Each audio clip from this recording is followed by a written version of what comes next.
আল্লাহ তাআলা বলেন, ছাও বান্দা ছাও, তোমাদের কি কোন জিনিসের প্রয়োজন আমি মালিকের কাছে চাও। আমি মালিক তোমাকে সমস্ত জিনিস দিতে সক্ষম। আমি মালিকের কাছে যদি তুমি চাও, তুমি সমস্ত জিনিস পাওয়া যাইবারে বান্দা। আজ সমাজের মধ্যে মালিকের কাছে চাই না, মানুষের কাছে মানুষে চায়।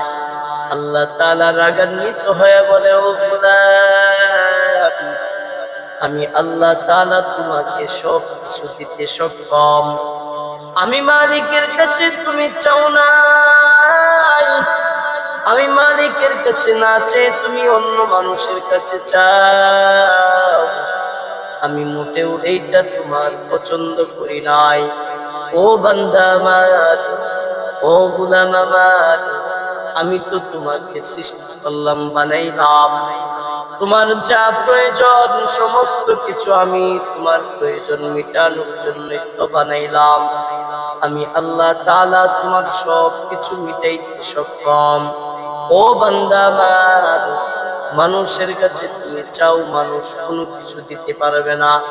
ও গোলাম আমার, বলো তুমি যে মানুষের কাছে চাও, তুমি যে মানুষের কাছে চাও, ওই মানুষ কি তোমাকে হায়াত দিতে পারবে? তোমাকে হায়াত দিতে পারবে না।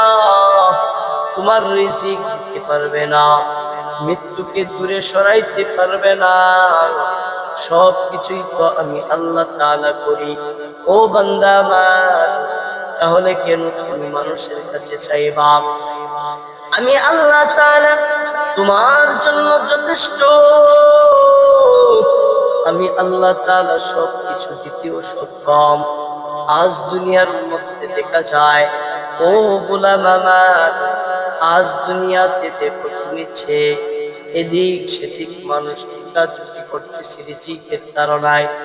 আল্লাহ তাআলা বলেন, ও গোলাম আমার, রিজিক তো তোমাকে আমি আল্লাহ তাআলা বানাইবার হাজার হাজার বছর আগে আমি আল্লাহ তাআলা নির্ধারিত করে রেখেছি।